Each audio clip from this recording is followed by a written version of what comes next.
I'll try like this. Okay. I always like to begin discussing Palestinian resistance in this country by discussing Britain's complicity in the colonization of Palestine. As I'm sure you know, this was the country that first supported the Zionist movement to colonize Palestine. This was the country that wrote the Balfour Declaration that promised British support for a homeland in Palestine. This is the country that trained and armed the Zionist militias that ethnically cleansed Palestine in 1948. And this is the country that continues to arm Israel and continues to provide diplomatic cover for Israel. So we have to understand that continuity to understand why pro-Palestinian activists in this country occupy a very specific role in the resistance. And one of the things that Israel also inherited from the British, aside from the architecture of colonialism, one of the most egregious policies that is called administrative detention. Administrative detention means the state can arrest you for no reason, you're offered no evidence, you have no access to a lawyer, you have no access to the charges against you. In fact, there may not even be charges against you. You have no access to the evidence against you. This practice is so widespread that 20% of the entire Palestinian population, 40% of the male population, has been through the Israeli prison system at one point. And what that means is something very unique for the Palestinian people. In this country, we're raised and socialized to believe that if you're arrested, you're a bad person. That if you're arrested, you've done something wrong. That you've made a mistake. But not so in Palestine. Palestinian prisoners are proud of the fact that they confronted the state and they won. No matter what the outcome of those cases, the fact that they've been arrested or the fact that they've been detained means that they have been victorious because the state fears them. And that's a great source of power and a great source of pride. In prison, Palestinians form new networks of solidarity. They learn Hebrew. They learn the culture of the occupier. They learn how to create networks across separate resistance groups that on the outside may have been enemies. And so, in fact, they strengthen the movement for Palestinian liberation from the inside of a prison, to the extent that Palestinians consider them the moral compass of the resistance. We're so proud, in fact, that it's a rite of passage for most Palestinians to pass through the prison system. Now, actionists in this country, with Palestine Action, for example, we understand that they make a sacrifice because most of them will be arrested. Many of them, like myself, will be tried and found guilty. But at the same time, we understand that is a tiny sacrifice when compared to the sacrifices of the Palestinians, especially today, experiencing the genocide that we see every day on our phones and our TV screens in Gaza.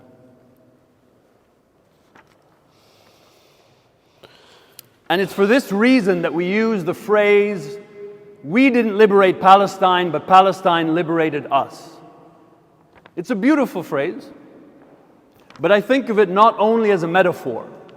I think of it in a very practical sense, because when you stare down a row of 20 or 30 policemen, and you see that they are the ones afraid of you, that they are the ones who don't know how to handle actionists who no longer have fear of the state, that is one of the most empowering moments of one's life. I've never felt stronger than that moment, surrounded by 6 or 8 police vans with 20 or 30 cops staring at me, wondering what to do, confused as to why I would be locked on in front of this office building, nervous to approach me. And I've never seen my relationship with the state in the same way since. So not only has the movement for Palestinian liberation freed me, but we also understand logistically that companies like Elbit Systems, one of the targets of Palestine Action, they not only create the drones that are killing Palestinian children every day, but the British state then buys those drones back from them. And the British state uses those drones to survey the English Channel for the world's most desperate people trying to arrive on our shores, asking for asylum. The British state envies the scale of Israel's surveillance system that Elbit Systems creates. A system where everyone is tracked, where everyone's movement is recorded in and out of every checkpoint. So I'm going to keep this a little bit shorter. So the British state would love to have that level of control. And when we challenge Elbit in Israel and Palestine, we also challenge the British state's surveillance here. And we know that the work of these imprisoned actionists in this country is effective, not only because Palestine Action has managed to shut down 3 sites in this country, 2 factories actually creating munitions, and 1 head office. We know that not only because the CEO of Elbit Systems and the Israeli ambassador begged the Attorney General to involve themselves more in the trials of Palestine Action. And we know that not only because last year Elbit showed negative revenue for the first time in the company's history.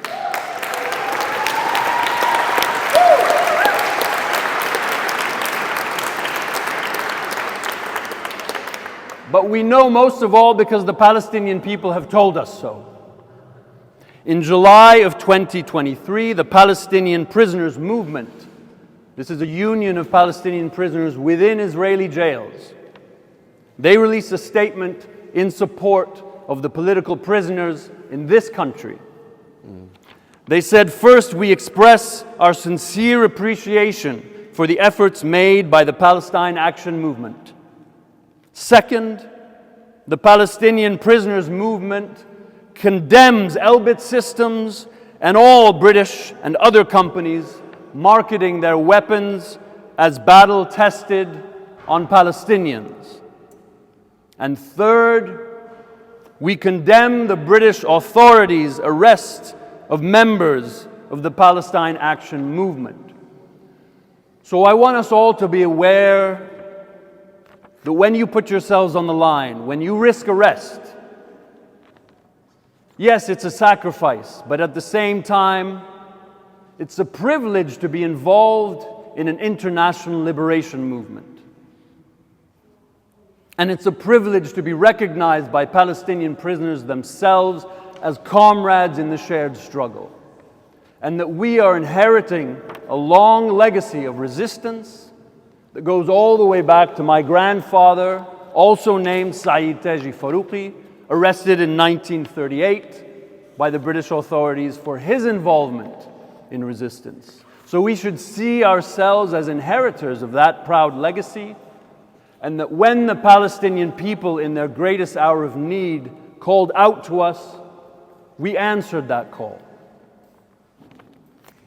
Now I want to end with a few lines from a Palestine Action political prisoner. Zoe Rogers, one of the Filton 10, who was arrested under the Terrorism Act for sabotaging an Israeli weapons factory. So when I mentioned the Israeli policy of administrative detention, we're seeing that policy reproduced in this country, the misuse of law to imprison people for political acts. And Zoe wrote a statement from inside. I won't read the entire thing, but it begins as an explanation. They say, when they ask me why I did it, I tell them about the children, how their childhood was stolen from them. And it ends like this.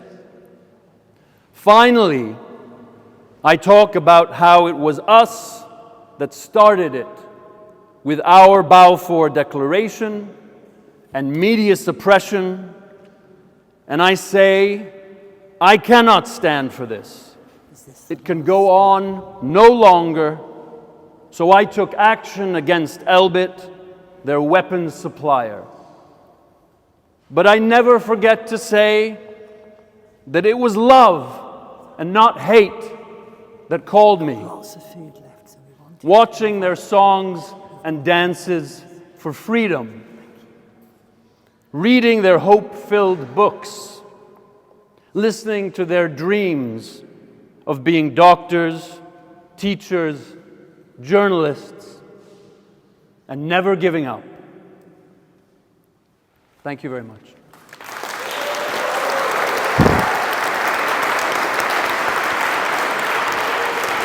Fantastic.